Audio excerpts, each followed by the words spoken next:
called in to Bucks and Brews, you might hear something you can use. like tips on your cash or tips on the suds. You're gonna want to The use smarts of these stuff. because they know the brews. And they know the Bucks, and they know they can't help the stubborn fucks. So listen up, because shit's not funny. And save yourself some Beer money. Bucks and brews. Bucks and Bucks and brews. brews. Bucks and Brews.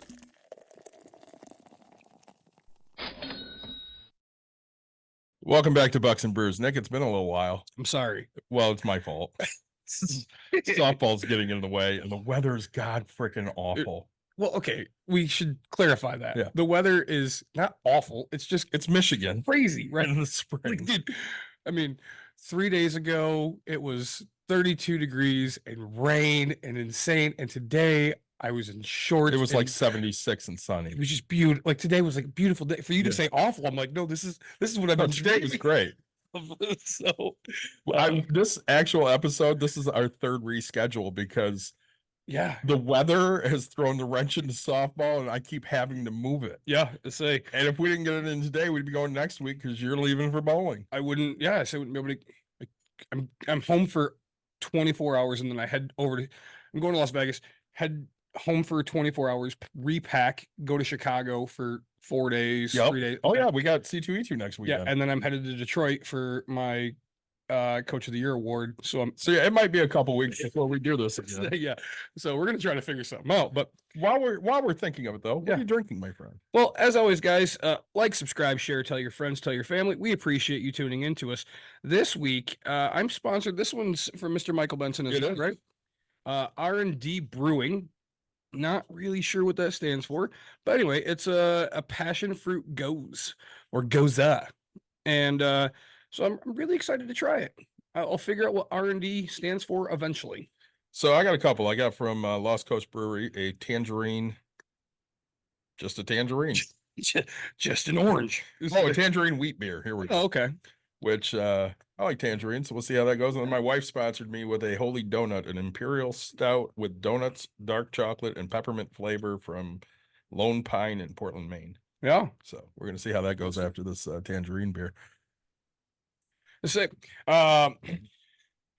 we have a guest of honor for us, right? Because I mean, we love it when people want to talk to us. Yeah, It's we do love completely different guests. than Yeah. we're the guy that has to go, hey, we want you, and then everybody just tells us no. Right. So, Mr. Mike Hoffman, thank you so much for joining us. Please tell us a little bit about yourself, how your weather is, because we actually care about weather in other parts of the country. Yeah, and so hearing you guys talk about softball, back in college, I used to referee social softball leagues for my beer drinking money. So this is bringing back all the memories of the people in the outfield that would just heckle me for calling people out for Yeah. no You- reason. I was an umpire for 12 years, I think. So, yeah, good for you. And it takes a lot of guts to get out there. I did it when I was younger. I don't think I was old enough to have beer money at the time, but root beer money, that's for sure. You were pretty young when you did it. I started at I guess I started at 11 or 12 and then ended at 20 something. So, yeah. Crazy. Time flies by when you're young. When you umpired for me, you weren't 21 yet. No, gosh. Let's say young punk. So, all right, where are you located? And Yeah. are you drinking anything? Well, it's not 5 o'clock here yet in Oregon, so I have a seltzer water. But now I'm a little jealous about the tangerine beer because an orange weed is always good. So, There you go. yeah, so live in Oregon, obviously. Love the energy you guys are bringing. So excited to chat today, and big into freedom and trying to build income streams through different areas that don't require a lot of capital and all that kind of fun stuff. Awesome. So you kind of said some of my favorite words, right? Freedom, capital. So Income and streams. income streams, plural, right? So let's talk about some income streams, man. What types of income streams do you do? Do you have? Yeah. Do you own? Yeah, so I got into the long-term rental game. I'm actually from the Midwest, which I don't even know if you can. The whole debate back in the Midwest is Michigan in the Midwest or not. So I think it is, but We're Midwesterners. Yeah. I've drank with Wisconsin people, and I am those people, right? Like, Yeah. I'm from Michigan. I'm very proud of Michigan, but like, those are more my people. I mean, they're just, let's just drink and party games, and that's my kind of thing. I'm from Illinois. Wisconsin people are not my people. I know. So, but what part of the Midwest are you from? I'm from Iowa. Yeah, Iowa. but my Oh, you call that the Midwest? But yeah, yeah. Say but so. my first like investment, I guess, was in a long-term rental way back in the early 2000s, and it was the whole you get a 70K house and you hope it rents for $900, you cash flow the whole 1% rule.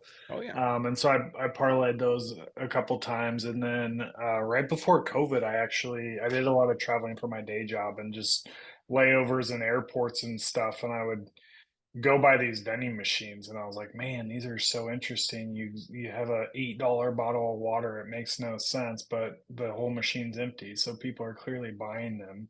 So someone's making a massive profit off of you. But so I went into two properties right by where I live in Oregon, apartment complexes right next to the university, and they were like, "Yeah, we need vending machines," and this is pre-COVID, and I was like, "Oh my gosh, how do I thank God for Dr. Google, because I was like, we're gonna figure this out." And here we are, 6 years later, and got a route here in Oregon, obviously, and just bought a route in Chicago. I'm closing on in the end of the month, and have micro markets in the Northeast remotely too that I manage. So it's kind of a perfect storm right now for unattended retail and vending machines.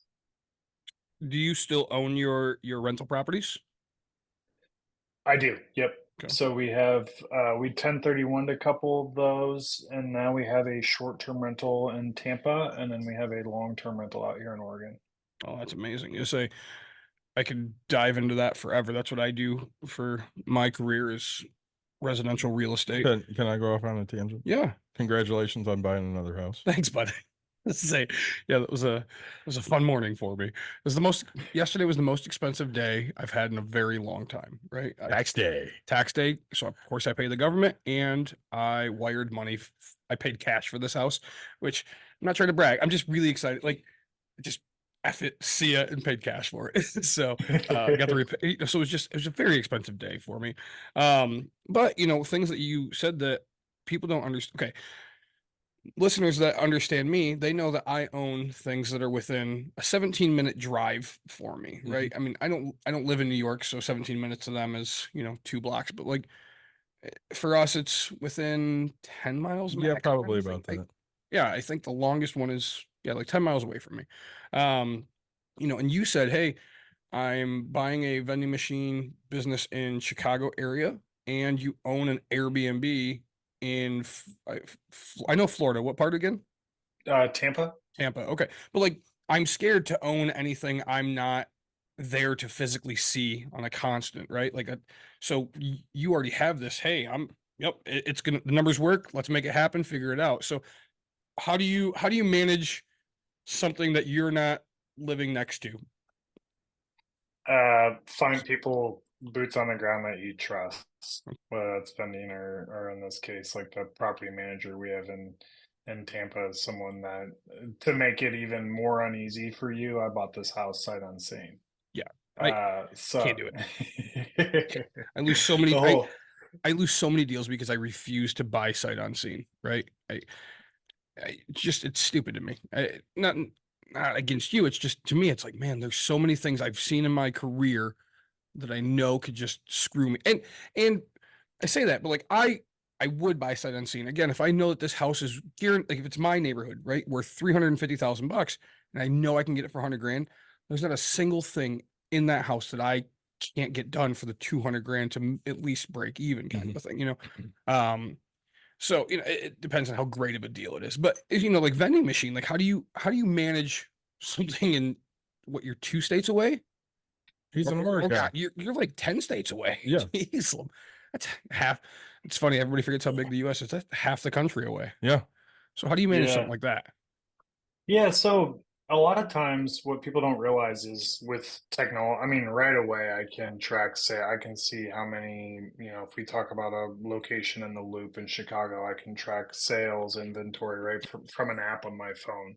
I know how much cash is in these things. I know how much transactions have been done. So again, back to the boots on the ground thing. Once you find someone local that you can trust, then you can really build some incentives with some revenue share and profit structure to make it a win-win for everybody. And so, luckily, I've been able to do that in Chicago, and yeah, it's worked out really well. And yeah, I mean, the margins are just so good that it's kind of a no-brainer. So you're not filling, you're finding somebody to fill these machines for you. Yep. And now locations, are you buying? Yes. I mean, I know the answer. Are you buying the locations that you're putting these things in? Not necessarily. So if we use the Chicago example, so I'm buying a route of 4 locations that does 8 grand a month in revenue. So it does about 2 grand machine or location.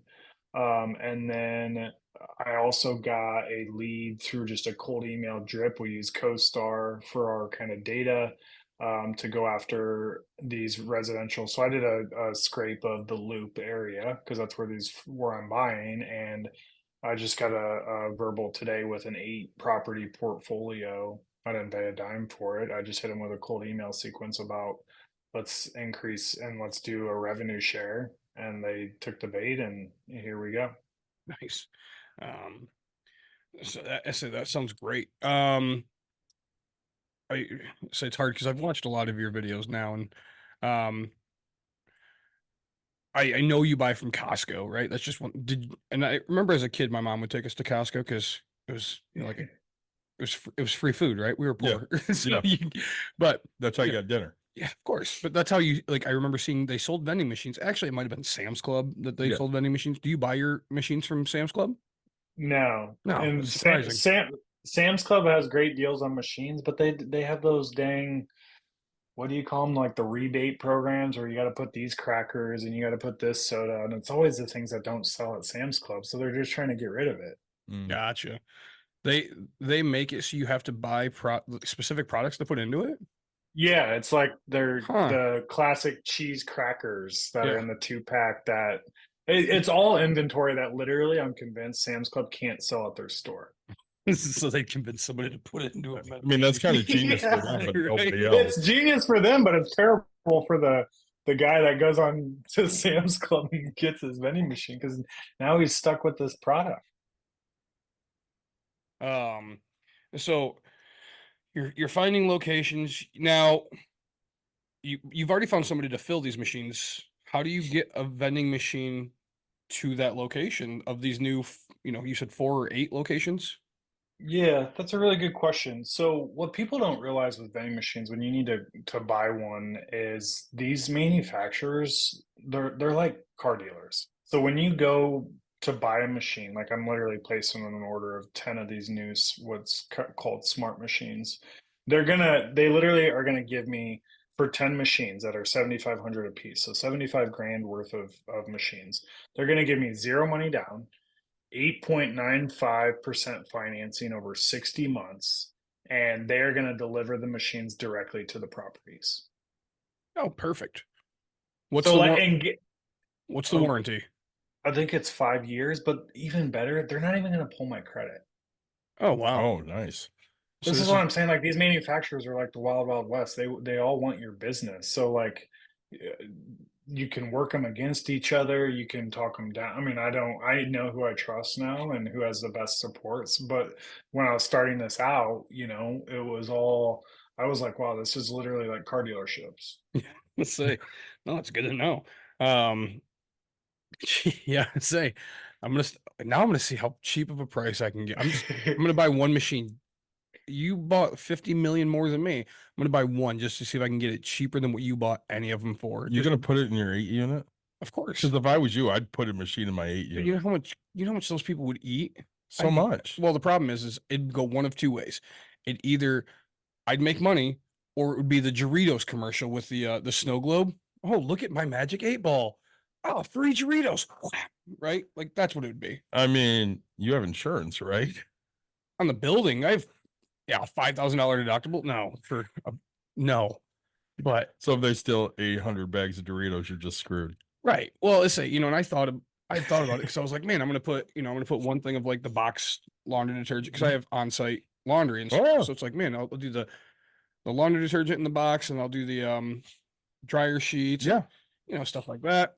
Fabric softener. Yeah, all that, right? Like, boom, and then I'll have candy and crap like that because they'll eat it up, man. But of course, I'm being dumb and listening to my mentor, who's like, "No, don't do that. It's a waste of your time and money." And I'm like, "I think you're just not But wanting to hustle is as much it? as me." So, but what's the all right? What's the minimum amount of people that you would put a vending machine at a location? How many people are in that 8 unit? Next question. Say, how many people are on the lease that are in that 8 unit? 16 plus kids. 30? Yeah, roughly. Let's just say, right? But I mean, in this area specifically of that 8 unit, it's somebody's brother's always staying with them, and their family happened to move in too, and I don't know it, and they think I'm done. Next thing I know, there's 10 cars at one unit. So, but Yeah. I would say roughly 30 people. I think you're onto something. You could totally do a used machine like usevending.com and get one for, if you can get one for less than $2,000. You could do all the things you just rattled off. You could put detergent, you could do dryer sheets in it. I mean, literally, you can do $4 monsters that you get for $1.30 delivered from Sam's or Costco to your house or to your house, or if you have an operator that does all the management stuff for you. But you do 5 monsters a day, and that's $20. That's an extra $600 a month. If you don't want to put one in, can I put one in? No, I wonder if I could 3D print one though. So, we'll get to that later. Yeah. But so I guess what's the minimum that you would put something in somewhere? If I would probably say you want 75 to 80 people minimum. Okay, for one machine. Now, correct. Now, in your case, the reason I'm a little more bullish on this is we have a guy that we're helping find locations in a city. I just won't name it for, Sure. political reasons, but he has one in a migrant shelter. And that thing is doing he's going through 500 Cokes. Well, I'm not gonna lie. Like that, what you just said literally describes my Tenants? my 8 unit. Like, right? Like that's what this is, right? Yeah. I can't lie to you, right? But Yeah. We both did sales. Yeah. Who are the best people to sell to? Hispanic people And poor people. and poor people. Because they'll buy it. Yeah, but they'll try to get the best. If you give them a deal, like all I know is, how often do you run a sale in your vending machine, right? It's $4 normally, and then you put a little sticker next to it, $3.50 this week only. Never. No, what you do is you either have your drinks price super high or your candy price, or sorry, you do either like marketing psychology. We do a monster and then we do a rock star for 50 cents cheaper. Well, guess what everyone wants to buy? And Right. in that kind of clientele, they're going to go for the cheaper buy. Well, the other thing you can do is like a Snickers versus a Reese's, or on the flip side, what I would actually do is I would do my drink super cheap because someone's going to go to the machine to get a Coke, and then they're going to see that Snickers for 3x the price, and they're going to impulse buy the damn. No one goes to a machine and gets one item. Right. Say, and every location, do you have to have Wi-Fi? No. So you don't do card readers then? Yeah, so like for example, the NIAX readers I use, they're $9.99 for their data plan a month, and so it's connected to Verizon and AT&T towers. Oh, it's its own thing. Oh, that's even better. Mm-hmm. Huh.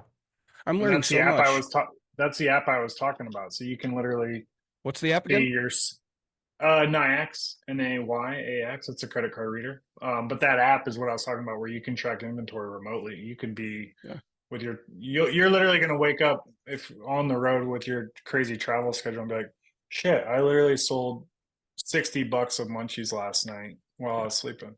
Yeah, I mean, the amount of it's illegal stuff that gets smoked there. I'm assuming there's gonna be munchies. Like I'm gonna fill. I'm Yeah. hoping to fill this thing 3 times a week, right? Like Yeah. so. And When you have a captive audience, it's easier to sell. yeah. So. Yeah. All right. So 7. Now you're talking about like drinks and snacks. So you try to buy vending machines with both drink and like so a cooler and a what do you call it, a warm chamber? I don't know. Yeah, we call them combo machines. So the Okay. bottom half is refrigerated, that'd be your drinks, and then Yep. that top half is now if you had a location that was 200 units and it might need a snack and a drink separately, but in this case where you're trying to hedge your bets, you go to usevending.com, try to find a combo that's dirt cheap and you can just literally with the number of tenants you have, I would do 8 to 10 drink options, and you're going to have probably 30 snack options. And those Nice. snack options range from candy bar motors to, the things that really crush it margin wise are going to be what I call movie theater size snacks. So bags of gummies, gummy worms, your giant bags of Sour Patch Kids. Like anytime you go to the movie theater and you see these kids they'll pay $4 for one of these boxes of Sour Patch Kids that you get for $1 at Costco. Yeah. I say that's perfect. I've been watching, as I said, I've been watching a bunch of your videos and learning some of the things that you like. I've never tried a Celsius because it's an energy drink, right? Yeah. Yeah, Yeah. and I've stopped for Exclusively, that is what my wife drinks. I've been 2.5 years without an energy drink. So She buys them at Costco and the multi-pack, and Yeah. Yeah. that's all she drinks. I say, Yeah, and fun fact, Costco has free delivery above $75. So if you buy literally one box of Snickers, one box of Reese's, you're above $75, and they'll deliver that right to your door for free. 2-day delivery, so it's FedEx even on Sundays. sure. Which I have a bunch of friends that work at Costco because we have one not far from us, and Mhm. all Costco pays time and a half on Sundays. Yeah. So everybody always wants to work Sundays. Imagine how that works. So my buddy's like, yeah, they were so excited I didn't want to work Sundays. And I was like, there's more to life than money. And I was like, heck yeah, man. Welcome to being an investor. So getting them on the right track. Man, so all right, so you have real estate, you have vending machines, any other passive investments that you do? I have Bitcoin mining. I have outsourced to a group outside of actually South Jersey, outside of Philly. They have a electrical farm out there, and I do some mining that I just paid like for a service, and that's kind of out of sight, out of mind right now. It just goes to my wallet, and I don't even track what the value is. But other than that, yeah, it's just kind of the real estate streams, the vending streams, and I'm always looking at kind of things a good deal like you guys. Um, so you had mentioned you were still working. Are you still you currently have a W-2 or a day job or 1099 or whatever it might be?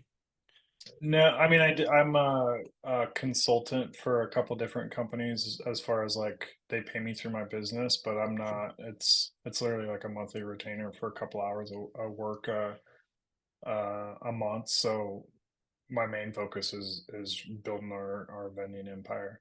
Sure.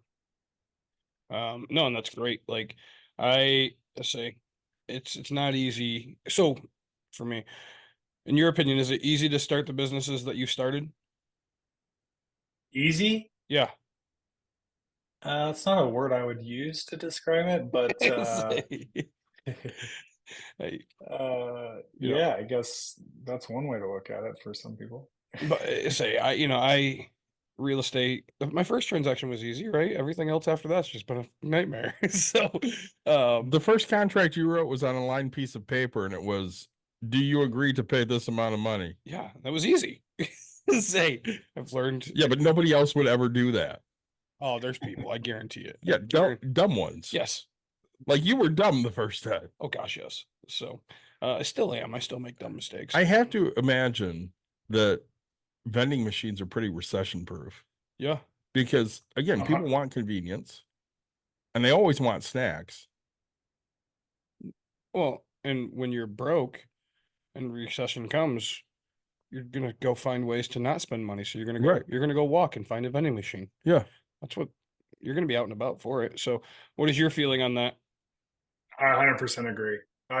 When you get if you put a vending machine in that 8 unit, when you get 90 days in and you've kind of honed in on the products, like, oh, they love energy drinks, or oh, they love their Coca-Colas or their whatever, um, you'll be able to predict every month within a certain margin of error of what you're going to do. Like every one of my vending machines now, that's 3 months of historical data. It's the most recession proof. I mean, you don't have to worry about late tenant payments. You don't have to worry about the maintenance, or I'm doing with our Florida home last month. It was like we had to send out the plumber on Sunday, and how's that's going to impact margins this month. It's like the most consistent. I mean, Warren Buffett talks about it. His first investment as a teenager was a vending route, and then he sold it a year later, and he's like, that was the dumbest mistake I made, was selling that damn route. Yeah. So I'm dealing with it in one of my new adventures, but you said what, 20 different bottles of soda or drinks, and then what, 40 products, right? For dry goods. How much would it cost to start up? Not okay, we talked about $2,000 for a used vending machine. How much would it cost to fill my vending machine the first time?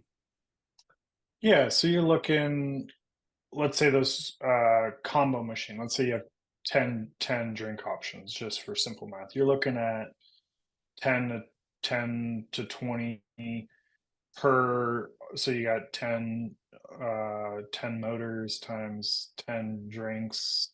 That's 100 drinks that you're getting for 67 cents at Walmart. So that's $67 to fill your drinks. And then the candy, the margins are going to be a little bit higher. Let's just say 85 cents times 30. I mean, you're going to be able to stock this thing for less than $300. So And then after that, you're not restocking it unless something is sold out. okay. So we're thinking, yeah, $2,300, and you can have yourself a business in one location. Yeah, let's say 2,500 because the card reader. Sure. Oh yeah. For $2,500, and you can start one location. That's a very inexpensive business to start. Yeah, not to mention if you got a new vending machine, which I wouldn't encourage for an 8 unit property, but if you got a new one for 5 to 6 grand, zero money down. And the craziest thing is they don't start your monthly mortgages or monthly payments until 90 days after it's delivered. So you're going to do 90 days of sales, and you can just put that towards the principal if you want to get aggressive, or Yeah. eat it, keep it for what you spent on that initial inventory or whatever. Like I just ordered another machine for a gym today from a different company. It's going to be a $6,000 machine, no money down, and my first $165 payment will be 90 days after it arrives. That's great. And do you have a rough idea of how much you're going to make on that machine within the 90 days? $2,000 a month in revenue. Say, so you're going to make 6 grand and your payment's $165 in 90 days. So My COGS is 30%, so I'm literally going to be 1,300 yeah. bucks a month in profits. Or if you hire someone to do it at $20 an hour, it's 1 hour a week. Yeah. Tangent time. Yeah. So you bought a 3D printer I did. from somebody. I did. Can you make vending machines? I'm working on that. I'm not like now. That'd be great if we could. I can build the spinning part. I can do like There are certain pieces we could. Yeah. I mean, if it broke down, we could definitely fix it. This is it. But you bought somebody because somebody went and bought a brand new $1,600 Yeah. 3D printer. Yeah. Somebody might have been me. Somebody's Because I wanted to do way more than what my original machine could do. And I have a storefront that I can sell this shit at. And you had asked me the other day when you came over to try and, design things, and I kind of showed you some things to do. You're like, well, how much are you making, a month on selling 3D printed items? And I gave you the breakdown, and you're like, yeah, you'll have that Printer paid off in no time. Right. Because I have a captive audience when they come into the business. Yep. And they're looking at this going, hey, that's $5 or that's $10 or that's $20. And when am I going to see it again? Right. And they're buying it. So, I'm making a couple $100 a month just selling random crap. I say crap, but it's not right. It's cool stuff, but still. Yeah. And, when you can sit there and look at, okay, these are the costs I have into it, but I can get this much back for it and it can be paid off in X number of months. It's kind of a no-brainer. Yeah. I mean, you're even sitting there. So you started printing on the old machine. Yep. And what have you sold so far? Nothing. Yes, you have. Not in theory. So I sold a die, Yeah. a D20. And then I get to my buddy's house and he happened to have a Milwaukee battery. Okay. That was you traded, didn't you? well, yeah. Well, he Yeah. paid me, and then like an hour later, he's like, "Hey, I found it because I don't have Milwaukee tools, and it's a $300 battery. It's a 12 amp hour battery." And I was like, "Well, I got $20 in my pocket," and so I ended up getting a $300 battery for $20. Okay, but still. But then, yeah, so in some golf tees, I did Yeah. the one for me, and now he's already ordered three more tees from me of Nice. different custom names. So I got to figure out how to get custom names onto that, which I'll do in 2 weeks when I get back. But yeah. Say, and it's printing, the die takes 8 hours. So I'm gonna go home tonight. I have something that's gonna finish at 10 o'clock. I'll pop it off my printer, I'll start a die, and it will take 8 hours, and I'll wake up and it'll be done. So it literally prints me money while I sleep. So in an actual way, printing money. So, and your vending machines, I mean, that's the thing, like they're 24/7, right? You don't have downtime. No, yeah. I mean, most of your sales will be after 9 p.m. Really? Huh. Does that shock you? It doesn't shock me. No, it does to me. Cause like I worked in a warehouse. So we had, the wheel of death. And then we also had the normal vending machine. And, like every day for like when I was drinking energy drinks, if I forgot one, I'd buy one. Or, I'd buy a chocolate milk because those are delicious to say. And then, breakfast sandwiches and just depending on how hungover you were and how much food you wanted to eat. But, so I was eating mine throughout the day. So Yeah. I don't think like normal people. That's my problem. When you say it, it's like, oh, that's normal to people. And I'm like, no, that's not me. But, because my brain would be like, oh no, everybody's healthy and they're intermittent fasting right now. And that's the new trend. And so nobody's eating anything, after 7 o'clock at night. So that's my brain just thinks completely different. So, but no, after 9 o'clock, and then so you can watch times of when people are buying too on this app, huh? Oh yeah, you're tracking every transaction by kind of time and do they use cash. If you really want to get into like a vertical integrated model, you got your properties, you print out these vending machines that you make, and then you hook up some technology that will allow you to do ID verification, and you start putting these beers that sponsor your show, and now your inventory costs are zero because people want you to sell their product. And like, you want to talk about a vertically integrated model, I mean, you guys have it. Yeah, I'd say it's starting to seem like that's a good idea. But ID verification would never be allowed because, the little 12-year-old boy could just go steal his dad's ID while he's sleeping and he'd never know it. So I got to go back for a minute. yeah. You're shocked at the past 9 o'clock. Yeah. Are you or are you not the person that posted the other day?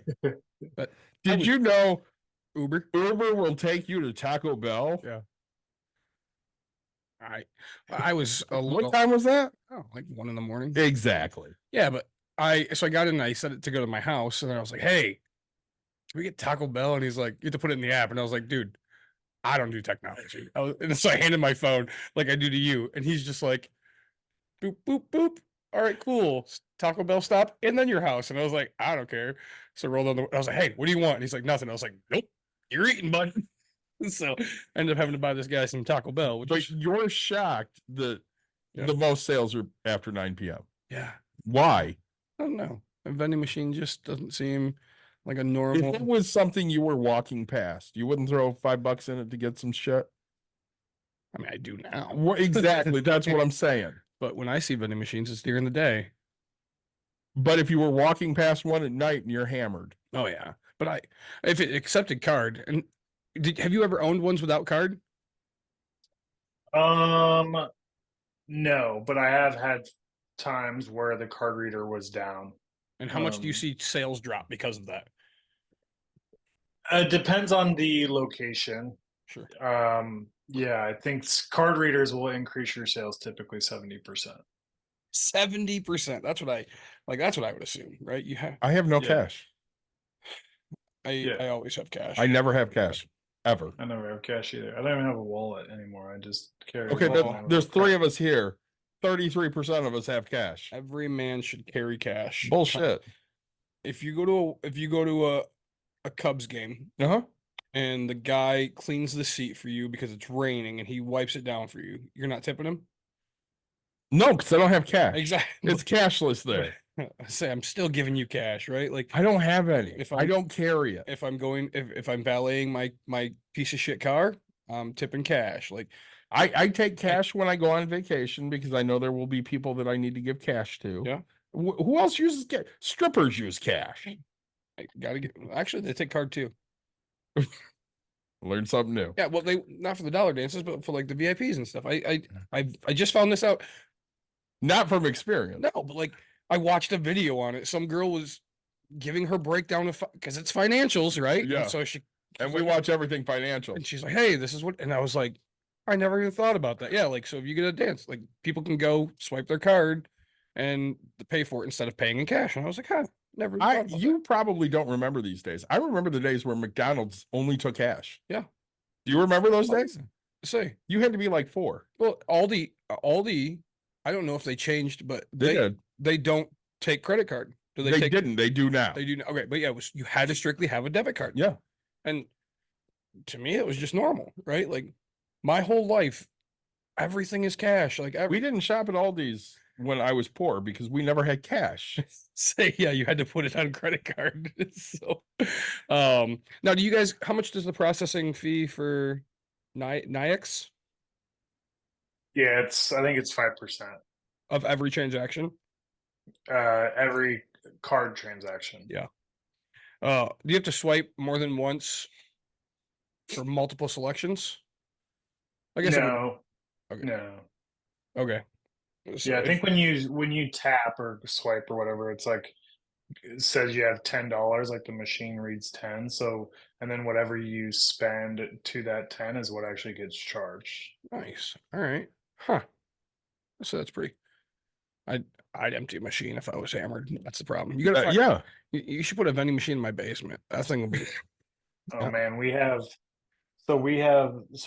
there's these smart coolers now. They look like bookshelves and they have cameras in them, and there's the doors are locked. So if you're worried about theft, and so to open the door, you got to put your credit card. It only takes a card.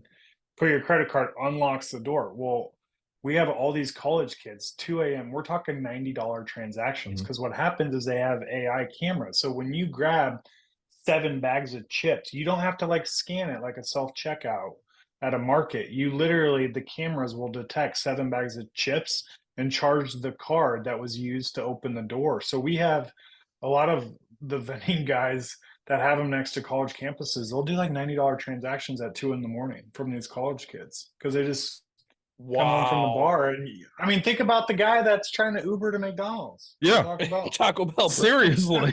Like, bro, I'm proud of myself for Ubering. Okay.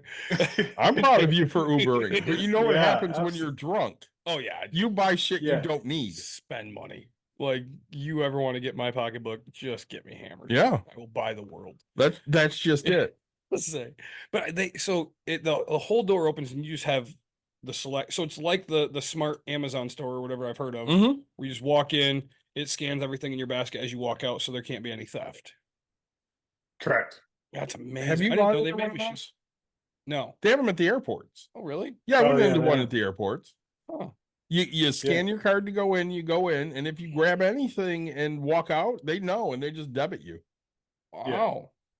Yeah. I mean, think about it now. Now you don't want to wait in line. You don't want to talk to people. Mhm. So you just go in, you just grab your shit, and you're out. Yeah, see, that's 100%. I don't want to that's talk to you anybody. guys. And say me, Yeah.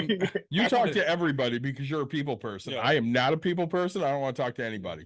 Well, oh man, but this vending machine, the vending machine. So the door opens, Uh-huh. and then it's just a vault of you have access to the entire thing. Yep. That's amazing. That's like the best and the worst of both worlds. Oh God, yes. Because you know what happens with me and you. I mean, we're hammered. Oh yeah. We're fat guys. We're 10 bags of chips easily. Easel and anything else we see. Oh, Nutter Butters. Let's grab some Nutter Butters. Or, Those were good. Better grab two. yup. Right? Like, That's what's gonna happen. and dude, around college campus, does this thing not just get? How often is this guy refilling this thing?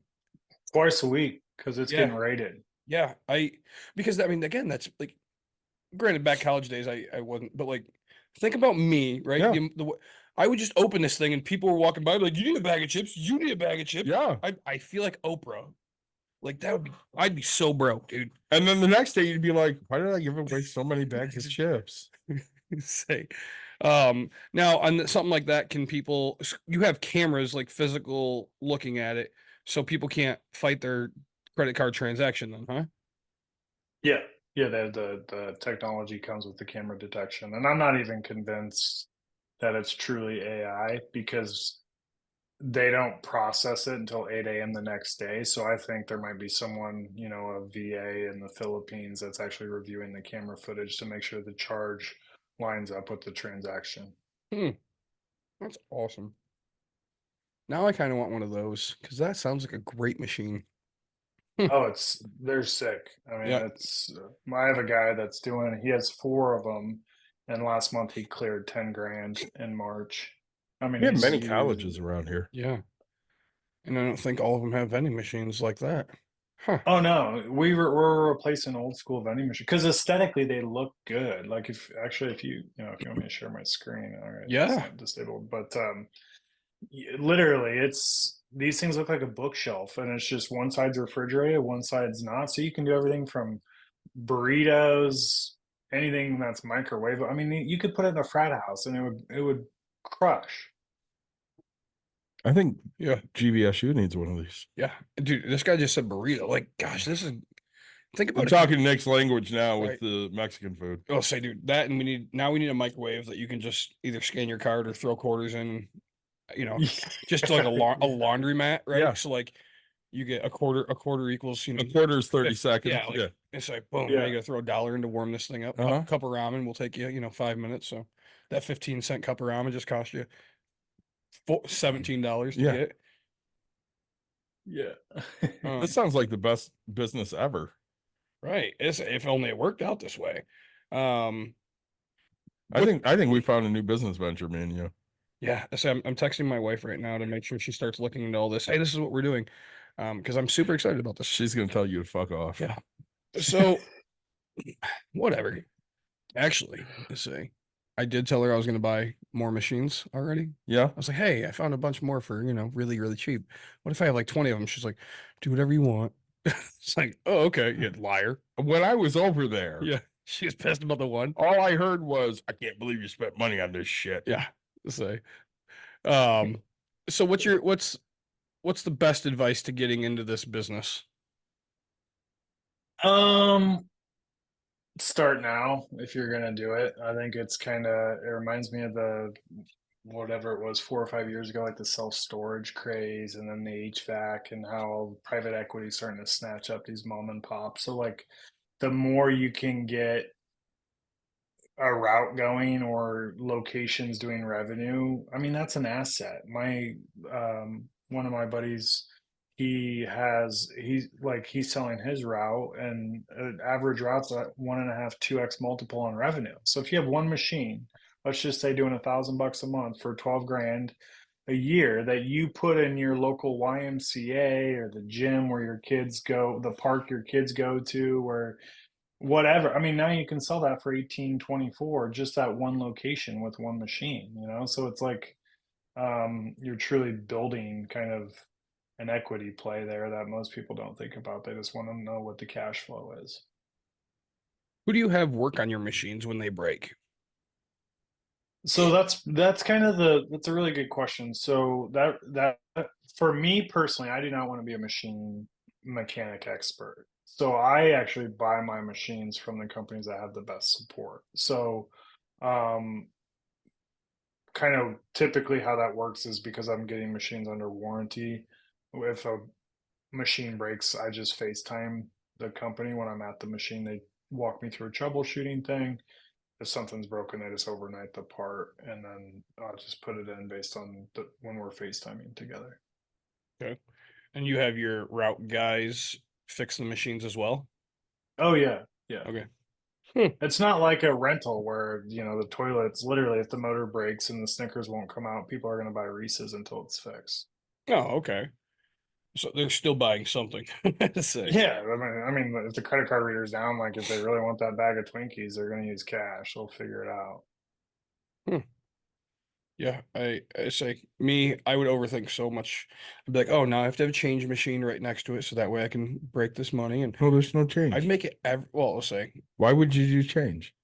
because that's how cheap things are back in my day when I vending machine bought without a card. If you're paying 85 cents for something and you put $1 in, change, you're out 15 cents. Fuck you. say you're There are markets, there are these transactions you literally can decide no change. And we have people making 20 grand a year and just like, it's like the whole roundup on your bill thing. Yeah. That's We talked about that I know. before. you know, And who rounded up every time? poor people. No, but you did. I used to Yeah, all the time. And why don't you anymore? because I don't want to be poor.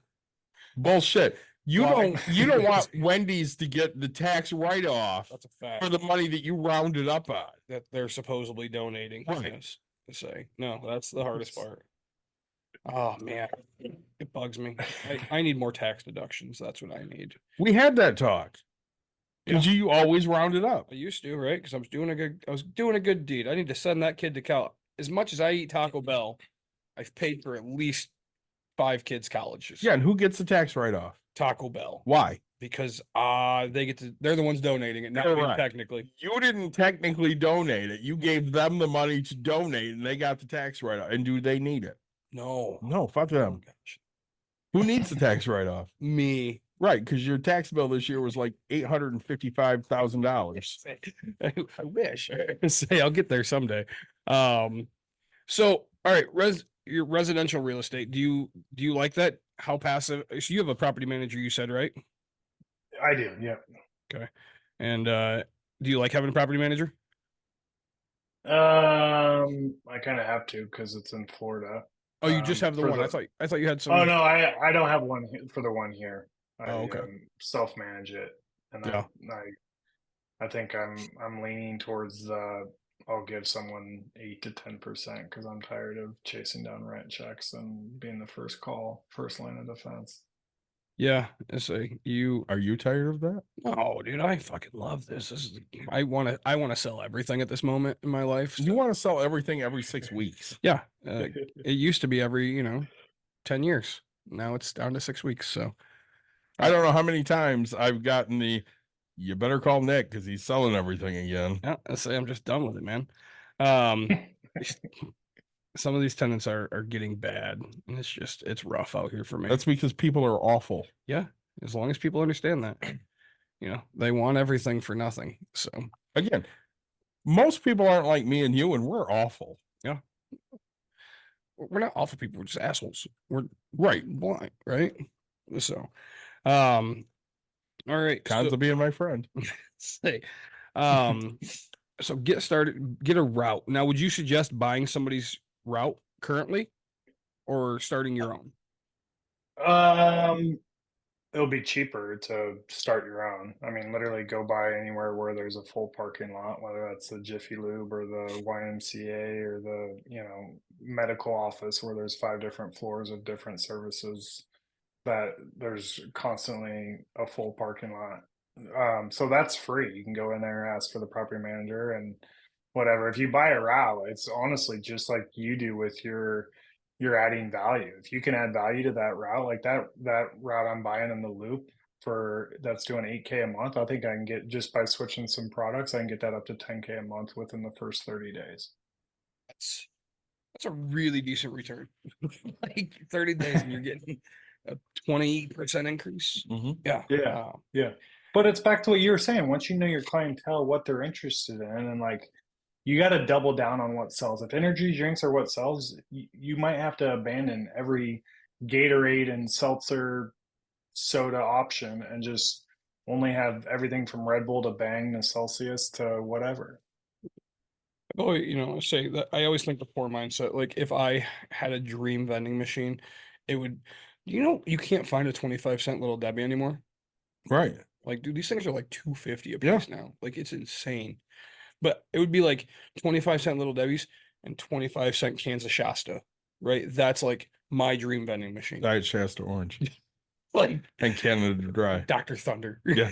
So, because I think everybody deserves a snack for cheap. Again, So, here's the problem though. We have this. It's the same as at my wife's business, a break room. yeah.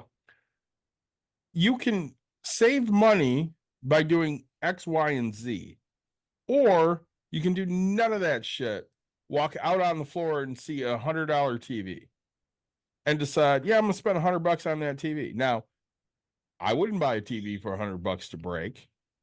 My wife definitely wouldn't buy a $100 TV to break. Would you? No, But you know how many $100 TVs I sell?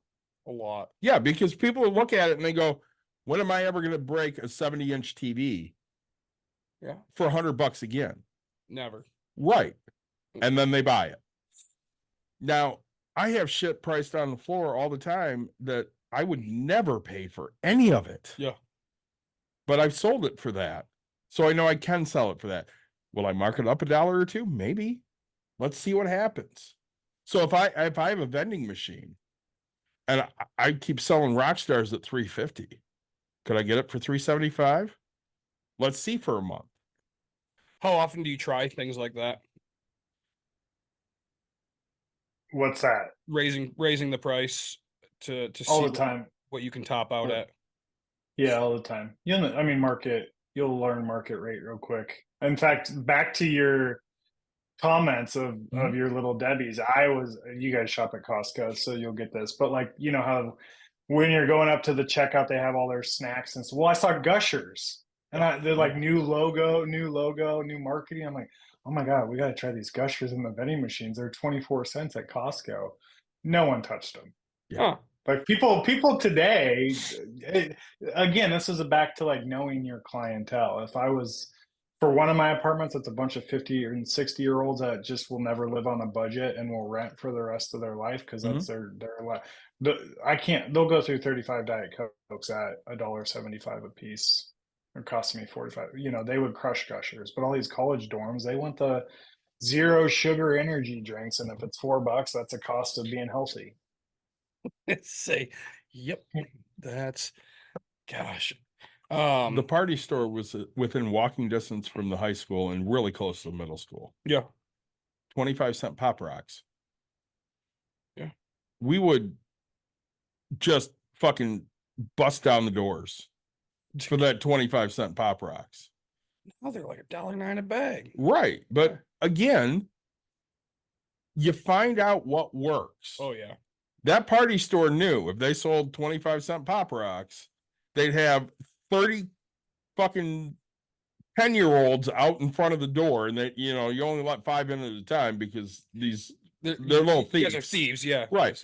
And they're gonna sell 8 bags of Pop Rocks to every fucking kid because every kid has $2. Here you go. Do you so I was thinking about crazes and things. Mhm. Have you ever tried to like sell like fidget spinners or whatever like a fad toy or anything in your vending machines? No, that's interesting though, because I have been thinking a lot lately about these kind of arcade vending machines. You Oh, yeah, think me of too. now you walk out of Costco or any of these big grocers, and between the doors, there's my daughter every time is like, "Oh, can we go spend $10 to try to catch a teddy bear?" Yep. I just fell for it at the outlet mall because I love claw machines and Claw machines, yeah. say I they they always have the Chinese symbols, so I just call them Chinese claw machines. But they're two stacks, like two on top of each other. They're like a foot and a half tall by like a foot wide. They're just but you have one change machine where you get a token, and then the machines cost anywhere from 1 to 2 tokens, depending on bigger the prize and things like that. And but yeah, I don't know, I'd like to see, a vending machine try, like a fidget spinner or the poppets, right? Oh, yeah. Right. Those were a big. There's gonna be another, back in our day, back in my day, Tamagotchis. Mike's young, so he understands. I know Tamagotchis. I was like 20, but fuck you. I got my daughter a Happy Meal the other day, and I was shocked at the little toy that was in there. I was like, "Where did this come from? I didn't even know that this was Yeah, a thing." dude, like that's what. Just fill it with McDonald's toys. Like, tell your kid Yeah. they never get the toy. I mean, the most depressing day in any man's life is the day that they stopped putting a toy in the bottom of a cereal box. Oh, totally. Right? Like, and there was nothing Inflation. cooler. Like, I don't understand. You would get that cereal box and Just- literally just grab the bag and reach down. That's a fact, baby. I never in my life did I ever want to eat Rice Krispie treats plain. But baby, it had a Hot Wheels car in that bad boy. You know what? Hot Wheels cars were the best, but it would have that stupid sticky crawler that you'd throw on the wall and it would just fall straight down. It wouldn't crawl down the wall like the commercials. It would just fall straight the fuck down. We were talking about that the other day. I think my daughter has one of those where it's got like a suction cup on every little part of it and it's supposed to like walk itself down. And I said, I've never in my life gotten it to actually walk down, right? I was like, never. I want to see somebody actually do it. And of course, you're licking it. It doesn't. Yeah, no, this isn't a thing. No. Whatever they did on TV, I want to know the magic of this. Pisses me off, but Cracker Jacks, right? I mean, the toy that used to be now it's a tattoo, like a remove, a washable tattoo. It's almost always a tattoo now. Yeah, like But they used to have like cool stuff. plastic rings, Yeah. like actual things. But Plastic rings that you hit your friend with and they have the little ring insignia on their head. yeah, you get it. Yeah, I say. I do. Yeah. I was that age. But okay, so you're primarily sticking with that, huh? All right, when the new fad comes out, try one toy and I get 1/10 of the profits from that. So he's just gonna have The fad toys now are all the 3D printed shit, the dragons. yeah. How much stuff do you get in your vending machines? Any at all? What do you mean by stuff? Like theft, sorry, like how Oh, people stealing. theft. Because like I know Yeah, I had a buddy who could reach his arm up and grab the bottom shelf and I just happen to know shady people. So we ate like kings. How much stuff do you get in yours? Yeah, we there was one time with one of my machines where our like plexiglass, the open facing had a bunch of scratches on it, and I didn't really know what it was, but someone was trying to take a hanger out and tried to pull something out. So that happened one time, and then now you just have these flap guards. So when you press the door open, Yep. the guard blocks it from going up what you were talking about with your arm. So, yeah, you always know when it's an old vending machine because they never have the bottom row filled because everybody could just reach up and get it. Exactly. Or you have like the first 3 motors are empty. So naturally, no one's getting to the 4th or 5th motors to actual buy something because it's already been stolen. Yep. Yeah. That's exactly what happens. What is you have, all right, Chicago and Oregon. Is there a different bestseller in each area? Or are they about the same? That's a really good question. Not by geography. I think our best sellers are actually by clientele.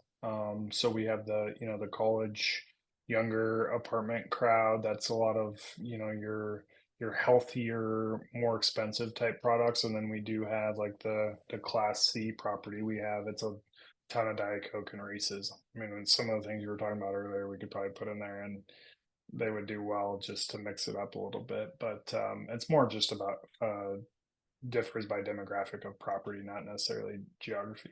Sure. Okay. And now So when you have your Chicago stuff, does it get shipped to your employee? Is he a 1099 or is he employee or what? Like, 1099. Yeah. okay, does it get shipped to his house or her house or whatever it is, or do you have it like Uh, go to a warehouse? yeah, warehouse. Okay, Yeah, yeah. you say, and then Or they like go. find a storage unit that accepts packages. There's a lot out there now these days because I think self storage is so saturated that people want your business. Oh gosh, yes. I say there's one not far from me. I they had it was a little Debbie like truck, and that's just what the box truck was wrapped in, and looking and like the entire self storage facility was just filled with like these little Debbies, and I was like, the heck. Come to find, the guy's a vending machine route guy, so um. But you don't do any like gumball machines or anything like that. Strictly just popping candies, I guess. Let's say none of the Uh, yeah, none of the ancillary income type stuff. I've thought about maybe parlaying some things like that. Even the ATM machines. A lot of your locations that have vending machines would probably want an ATM machine if it's like a hotel or something. I don't know. So you've mentioned quite a few places. I have to figure out how to ask the question. Okay, so you've talked about like the YMCA, the hospitals, the um what's the one you just said? Sorry. But like Hotel. yeah, hotel. Like these people don't own their own vending machine. Like what places own their own and what places don't own their own? A lot of places don't own their own because of the inventory stocking thing. I mean, you do have like your Marriotts that you stay at where they have their little kind of market Yeah. cafe right next to the check-in. But the problem with that is now they're trying to outsource this to people like you and I. And then the other side is these places that you're going into, a lot of them aren't happy with their current vendor. So we a lot of times are probably 9 times out of 10 when we find a lead off like cold calling or something. It's someone that has a machine that's not being stocked. It doesn't have a credit card reader. So the only way to track inventory because of the baby boomer generation is you have to go buy the machine. Well, humans are lazy. So like the only thing worse than one of these properties not having a vending machine and then a resident asking for it is having a vending machine that's never stocked. Because then it'll just piss off the resident even more. Right. And that, I mean, I don't know. I am a baby boomer. I'm not gonna lie to you because like I'm the guy who has to go check on his machine, right? You say there's an app, but I'd be like, oh, I'm gonna go check on this, like figure out it. I constantly would run my route. That's how I started my real estate stuff. Like I constantly was Mhm. at my properties. I'm constantly doing things. And now that's why I'm failing is because I'm not constantly there. But um, I say you know how it is, right? You show up to your property and next thing you know, it's just 50 million things of, hey, oh, this, that. Hey, can I have new carpet? You just moved in 2 months ago and it's brand new. Like, why? Oh, there's a thunderstorm here, There apparently. is a little bit, yeah. Jeez Louise. Um, but so everything's inventory. So, um, when when you see that something's running low, does your person run like, do they get the person that's restocking? Do they get to run on their own time, or is it on when the app tells them to go fill it? No, it's on their own time. Okay. Yeah. So you'll have enough motors to know, and then you'll also time it up with when kind of things get rated. So typically, if it's like a Monday or Tuesday stock from the weekend kind of rush or whatever. But yeah, it's that's also why it's lucrative for a lot of people because I don't care if it's morning or night or Sunday or Thursday. It's got to get done once a week. Yeah. I'm gonna have to go find somebody so I can do this job. I'm just gonna stock vending machines whenever I feel like it. Yeah, And but think about all these contractors, like with kind of where you're doing with all your houses. I mean, like these guys that are like the painter that's getting paid hourly, they love this shit because then they can just listen to their podcasts and they work on their own time at their own pace. yep. Oh yeah, my guys work. I get calls from the neighbor because my guy's cutting flooring at 3 a.m. Yeah. It's like, I That love might it. have happened. Oh yeah, dude, I love it. And I'm just like I laugh and go, oh, okay, let me call him not. Like his fall back asleep, right? I'm like, I don't care. Like he's gonna stop eventually, right? So Eventually. by the time the cop gets there, he'll be done. So it's never really bothered me. Say we're It just bothers the neighbor. yeah, my goal is to get in and get out. So um what so when looking for a route, what do you look for when purchasing one? Revenue per location. Okay, strictly numbers, nothing else. Um, maybe the whole kind of like with rentals, where's the value add going to be for it? Okay. Huh. And where would you be able to find a route that's for sale? Any words of wisdom on that? Oh, Google, like vending routes for sale. There's Biz Buy Sell. There's like LoopNet or whatever. I mean, it's kind of all the main channels for buying boring businesses, really. Yeah. I'm gonna say you talked about ATMs. That's one business I want to open, because they make a crap ton of money. And they- ATMs are crazy. yeah. Well, because again, you people don't carry cash, so when you need cash for that stupid little thing. When I go to a convention, it's like $5. Oh yeah, Mind you, my bank reimburses me, so I don't give a shit. right.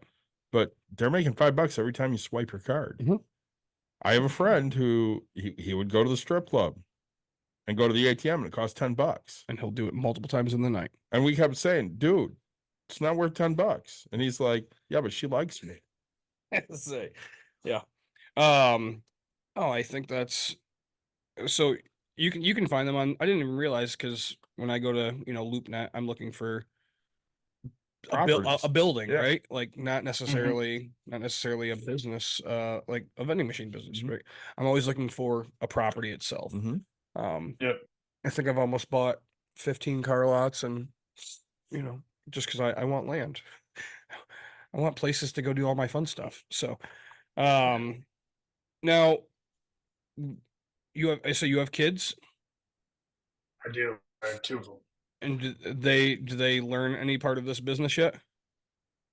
My daughter goes with me to Costco every Saturday, so she's all in on this. I think the future, there's no easier way to teach economy 101 than the supply and demand of a vending machine. So this is the goal, is this route's going to be there someday.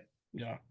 Um, and you're just email. So when you could, do you guys put a contract together with, let's say you get into, uh, let's call it Marriott or whatever, but you get into them and you said that there's people that are not restocking. How do you get to buy their spot? I mean, are you guys not under like a 1-year contract or anything like that? Like, how does that work? Yeah. So typically these contracts are maybe a year, maybe 3 years, but there's a 30-day, because it's a service agreement. There's always a 30 or 60-day notice out on it on either side. So contracts are kind of like the Mark Cuban mentality. They're kind of worthless, just like patents, really. I mean, the cream's going to rise to the top if you're doing good service. So it works in on both sides. So I don't really get caught up in contracts if it's going to slow down a deal, or if they have to go up to their regional decision maker in a different city to get approval and they don't get along. Like, I'll go in with a vending machine without a contract. I mean, we're going to do this for a bus company from a meeting today. She's like, I don't even need a contract. Our bus drivers will just be so excited to have their breakfast pastries and Monster when they go do their driving. So we're not even do a contract. I see. Yeah, you just got to find the company that isn't being stocked and Mhm. go. Now, they're the ones that have to tell them that they're not using the other service anymore. Yeah, they'll tell them, hey, get your machine out of here. You have 2 weeks, you have 30 days, and then we always schedule the install like a couple day buffer between those. Sure. Um, and so now most of the companies, you don't have to pay for electric or anything like that. Are you Mhm. are you giving them part of the profit, or are they just happy that you're there? It depends. So most people are happy that you're there. They want a stocked machine.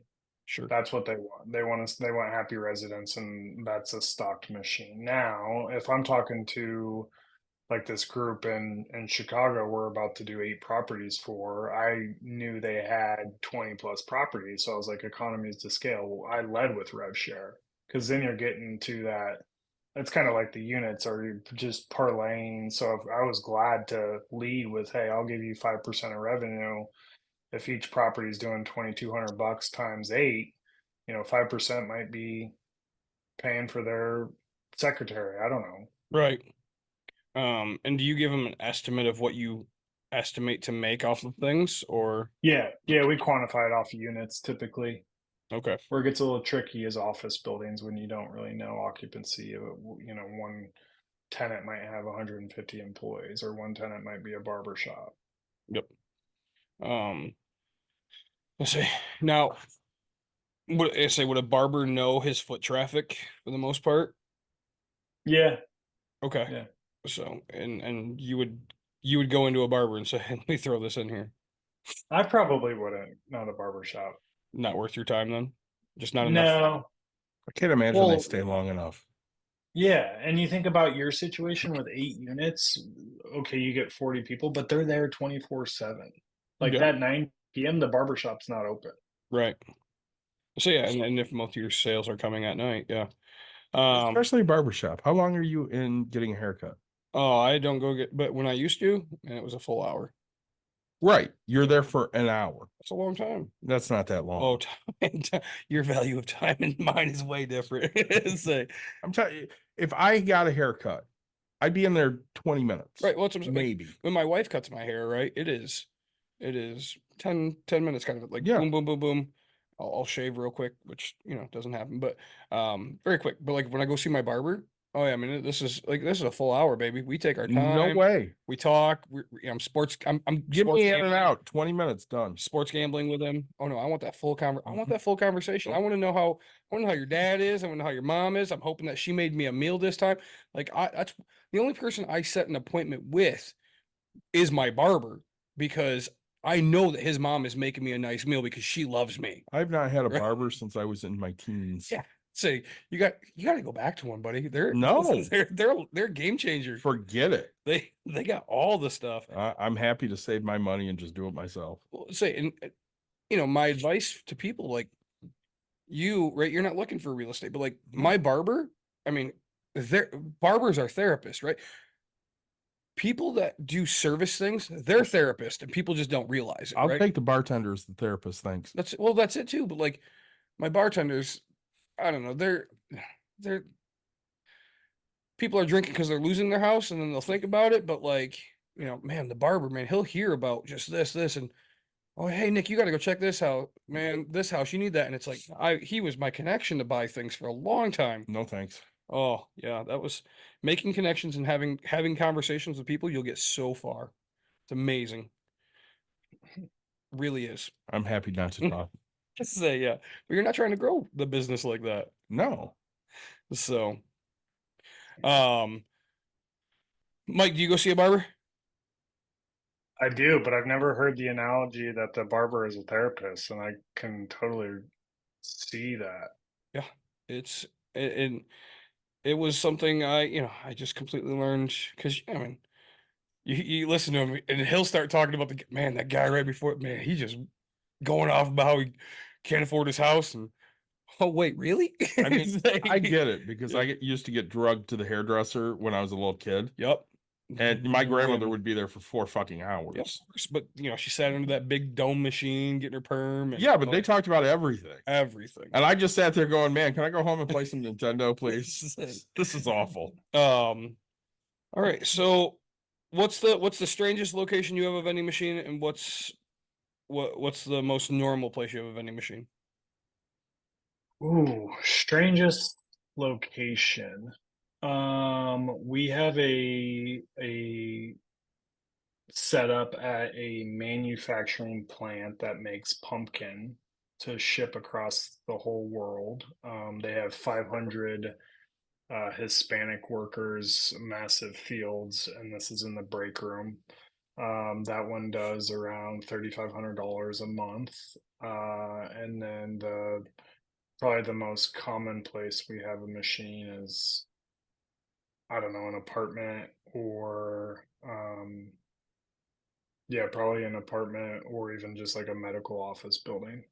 Yeah, medical. I say that's crazy. I just would assume that these people would hire somebody to just go around and do that. Like, I don't know. We have them at priority. I mean, nobody goes there anymore, but Oh, we yeah. have them. Yeah. Oh, we had them at Gentex and Cantina Services did all of them, and it was like Hmm. you could save so much money, but Mhm. wear and tear, and you have your maintenance guys doing things. But um, no, I think the vending machines is where it's at. Like this is you're making it's a $7,500 machine, no payments for 90 days. Within that time frame, you're making $6,000, and it cost you 2,500. Oh, no, technically, it cost you $300 or $500 for food to fill the first one, and so within 90 days, you're out 500, but you're making back $6,000. So Sure, 55, 5,500, 5,500 bucks. and you almost have this machine paid off. And I mean, you have it Yeah, guaranteed if paid off in 6 months. yeah, if you don't have your machine paid off in the first year, you're doing something seriously wrong. I mean, Huh. it's yeah, Do easy. you do you uh do you and have you ever had the company when you pay it off, do they stop giving you the service? Does that make No, sense? Okay. no, because you still got warranty and that whole thing. Yeah. So I'm pretty aggressive with my payments just because I don't like if I don't need to have debt, I'm not gonna have it. So I have mine paid off in around month 10. And then Okay. the other thing that people don't realize, like, vending machines have been around forever and they're built to last. Like, these things are used to taking a beating. So that one you see at your oil lube station has probably been around since the 80s Yeah. and the thing still works. Yeah. Like the ones that have like the big ass buttons and you don't know what you're picking except for what the white piece of paper that because they can't find the logo for the Surge from 1999. Yep. You know Yep. exactly what I'm talking about. That Oh Of machine's yeah. been course. there since the 70s. Oh Yeah, yeah. and you just slap a credit card reader on there, and now the credit card reader looks new and it just sticks out like a sore thumb because you got this Yeah. 40-year-old machine that's just yeah. My my local yeah, Jiffy Lube or whatever, they have the one where you have to you pay and then you open the door to pull the slot and you get to pull your pop out of the slot. So you get to pick one and everything else locks after that. And it's like, man, that thing is old. So Oh my gosh. yeah, Yeah, I that's promise crazy. you, it's older than me. Um, Yeah. so now if somebody wanted, so I want to promote you a little bit. I know we've been going on for a little bit, but where can people find you and more information about this if we didn't hit everything that they had questions on? Yeah, so probably the platform I'm most active on is Twitter. So Okay. Mr. Passive underscore is my handle. So definitely reach out to me anytime on there. If they're interested in just kind of reaching out directly, I have a website. I think it's just mrpassive.com, so they can come through there as well. But Twitter is where I'm most active and kind of where I'm literally posting like just random off the hip stuff all day long. So um, that'd be the easiest way to get a hold of me. Okay. Say, and I know, I mean, I've seen you on TikTok, um, Yeah. talking about it, and I like it's fun. TikTok to me is just, hey, it's what 30 seconds or a minute type thing, and it just makes people get straight to the point, which I absolutely love, right? Yeah, Yeah. I'll get the part two things, but it's like, boom, this is what it is. Um, and so when when you're creating content for Twitter, when you're doing it for TikTok or things like that, um, how do you decide what you're posting for information for people? Um, how I decide is probably what questions I could ask the most. I was actually just writing down a few questions you asked that I'd never heard of, like what's your strangest location you have a vending machine in, or Yeah. your questions about some things earlier today. But just kind of listen to the audience. It's interesting, like TikTok, they love the what's my top five selling items and like the whole Celsius versus Monster versus Red Bull thing, where on Twitter. I was talking about the reason we found that gym that's going to do 2 grand a month was the parking lot is literally always packed, and it's like a retail front, and I didn't know if it was packed for the subway or the gym, but like, yeah, they have 1,200 members, and it's just constantly, there's 100 ellipticals lined up right when you walk in the front door. So I was like, holy cow, this is going to be a cash cow. But that's just kind of just And off the cuff content. so on something like that, so when you're going into a gym, like it's not a Planet Fitness, right? Because I mean, they have their own little thing, but Mhm. do they tell you what you can and can't put into the machine, right? Do they want healthier options? Yeah, they definitely want healthier options. We're gonna do a lot of high end like recovery drinks and the glorified chocolate milks and Muscle stuff that milks have and yeah. 20. Yeah, exactly. So we're not gonna have the Diet Cokes and the Reese's in there. But the other side of that too is people will pay higher margins for healthier items. So Oh gosh, yes. if we have like a C4 16 ounce, we might be able to charge $5. Yeah. We wouldn't be able to do that at our manufacturing plant. Right. Yeah. Yeah, so you're gonna do a lot of nuts and Cliff NutriValley. bars, protein bars, yeah, Yeah. all that stuff. Yeah, no, I say, and so it's good that it's good to know that like companies get a say in that type of thing because you wouldn't want to put. Granted, I go to Planet Fitness because it's free pizza, to say, but um, but you want to think about your clientele that's around, right? I mean, I've never met a mechanic that wouldn't drink a Bud Light, right? So, um, I like this beer idea though. Scan your ID and there's got to be a facial recognition software that scans the Yeah, ID plus the person, and now we can start. Clear. Yeah, Clear's coming. So Clear, what you do at the airport, like the TSA Clear, Yeah. they're coming out with a facial recognition. Because think about all these stadiums. Like if you go into the Big House or you go into Oh yeah. Sparty, like they don't want to have to ID everyone to be the bottleneck. So that's exactly where this technology is going. Is you'll just have a facial recognition right above the credit card reader. Hmm. We're gonna start serving beer. I'm telling you, this is gonna it. I'm gonna go so broke if there's beer vending machines. Yeah. I'll be my You'll Here's the question though. Will it be $18 for a beer like it is a Van Andel? Yes, of course. Oh, okay. Maybe I won't go broke. I mean, no, I'm putting one by your house, and that'll be like $6 a beer. I'm buying. Yeah, I know. At $6 a beer, I'm buying. I know. That's why I said like I'll sell more to you than I will to the 18. Put it on my porch. We're down. Say this is gonna be a thing. the technology is coming for all of that. So Yeah. like even think about all the things you guys go to where there's a lot of people. Like on the weekends, you go to the rodeo or you go to this concert or you go to that. Like go to those people and their number one cost is employees. And so you're reducing that friction right off the bat. So and you're gonna do a rev share, so they're gonna get a piece of that without paying for labor. Okay, where do I sign up? I say that. Gosh, now I'm gonna go get a couple generators. I'm putting them outside of you know a location, and that way people can just get vending machine stuff because that card reader will work from anywhere, right? Yeah, you're just creating your own beer garden. Yeah. Well, say even at that, just a regular vending machine. Hey, Yeah, I'm serving snacks. I'm cutting down on your line. I don't know many people that go to yeah. a concert to get M&Ms, but I'm not waiting in line for M&Ms, but I'll go to the vending machine. I'm driving to practice the other day Yeah. and I hadn't eaten lunch. And I'm getting up there and I'm like, oh shit, I'm gonna get tired if I don't have something. So I stopped at the gas station. And of course, I'm looking for cheap items. Yeah. Peanuts. Oh, they're expensive now. I got 2 packages for $1.08. Yeah. They used to be $1. Yeah. Because my wife said that. She goes, was it really $1.08? Yeah, because I look at it. Yeah. I could have got, a Snickers for like $2, but that's not as good for me as 2 bags of roasted peanuts. So Yeah. I'll go for that for $1.08. Yep. Oh, I used to get that all the But time. again, if there was a vending machine at school that, spit out peanuts for even $1, I would have just done that.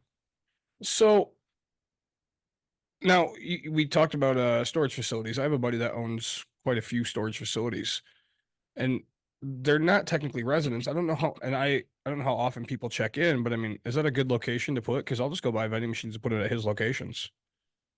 Um, I just hesitate because how often do you go to a storage unit? Yeah, I don't own one because if I have that much crap, my wife will kill me.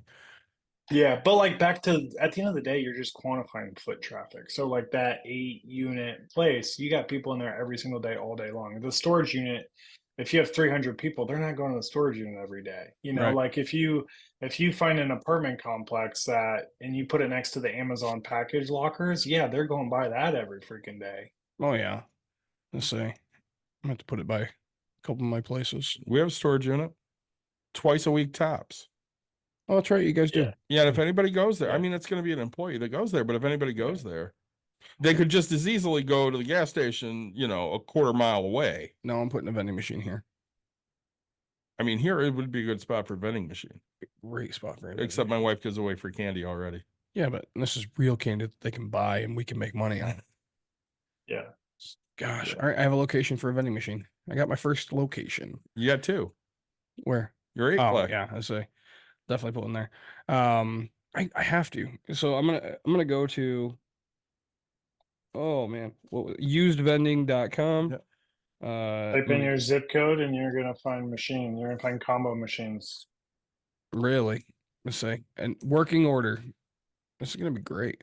I don't know. I might just go with a brand new one because now, do they warranty the glass like for damage and things like that? Because I mean, Yeah. Like, and it's plexi. It's Yeah. it's not. You can't just. I mean, you could probably throw a baseball and spider web it, but it's not real glass. no, I mean, again, it's tenants, right? They're gonna break anything they can. So, Yeah. I think this is gonna be. I'm gonna do it. Because I can get interest free, or no, interest comes, but I don't have a payment for 90 days. 90 days. 90 days. And it's brand new. It's going to cost me $7,500. No, it'll be cheaper for that. Even that's for the nice smart coolers I'm getting. What you need is a combo machine. You'll get it for 5-6K brand new. Combo machine. I'm making notes. I'm doing it. Yeah. Unless I sell the building, because that's coming up too. But now I can have added money and sell it with that, and people are gonna be like, "Where do you get the extra income?" Boom, this. Because Keep drinking that Diet Coke, people. yeah. Oh, dude, it's gonna. Right, they're doing wash anyway, so this Yeah. is. I mean, honestly, if you have the laundromat there, it's a no-brainer. Yeah. Especially just for soap and shit. Yeah. I thought so because I wanted the tabletop one, right, where you just put the quarters in Yeah. type thing. But granted, it's been forever since I've found little small boxes of.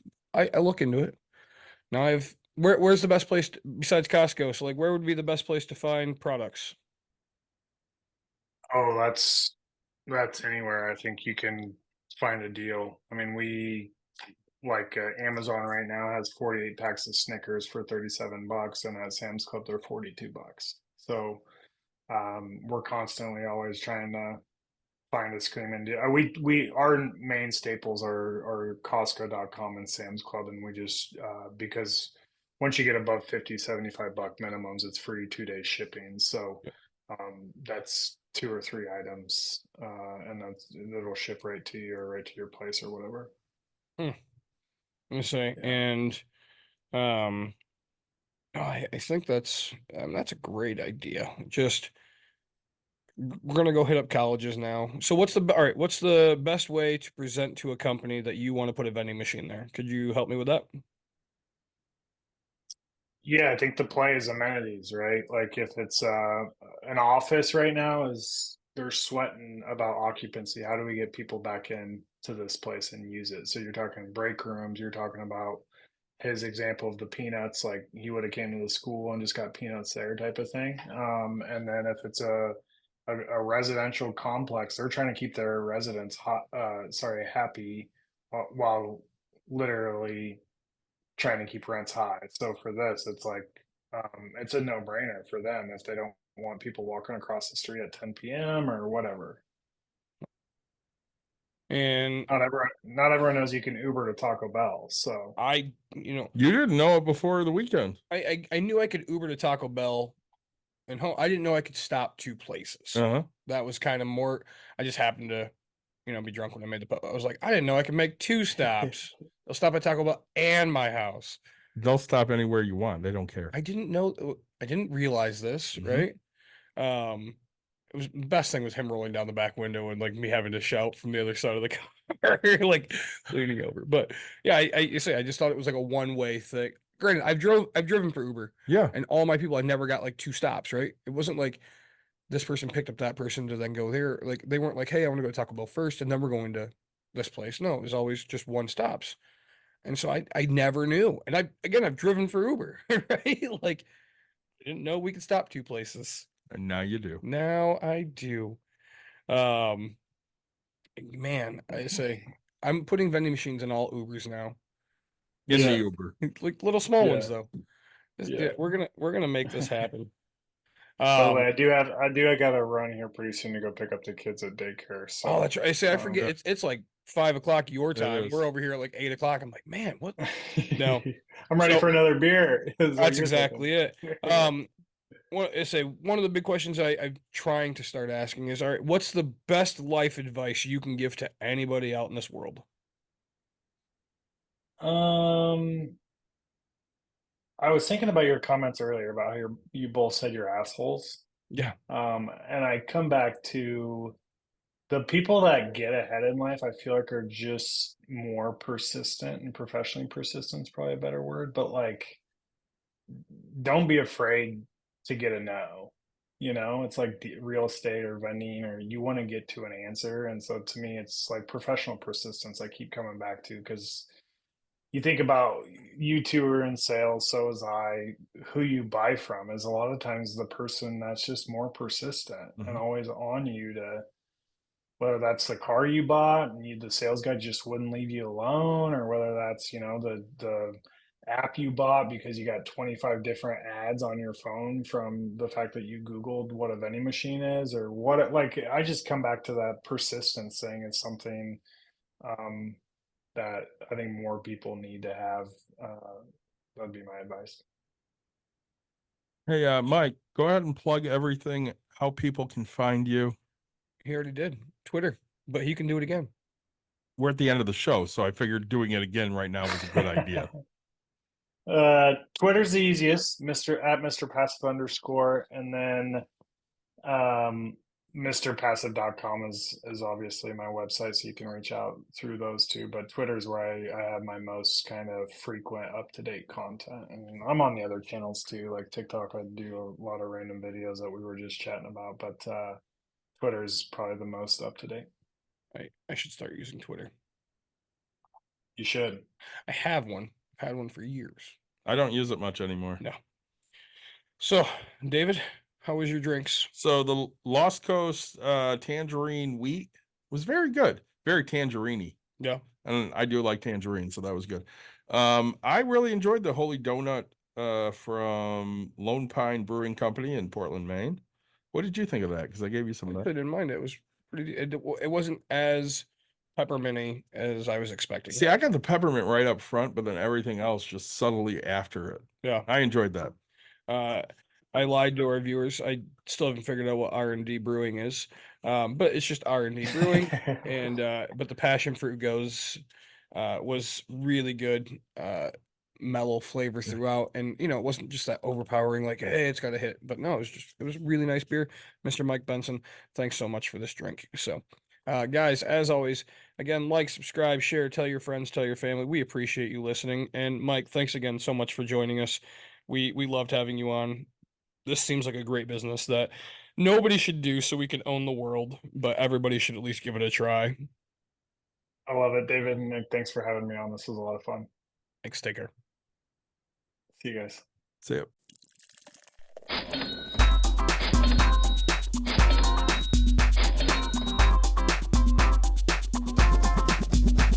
You've dialed in. To Box and Brews, you might hear something You can use. like tips on your cash or tips on the suds. You're gonna want to The use. smarts of these Because stuff. they know the brews. And they know the box, and they know they can't help the stubborn fucks. So listen up, because shit's not funny. Save yourself some Beer money. Bucks.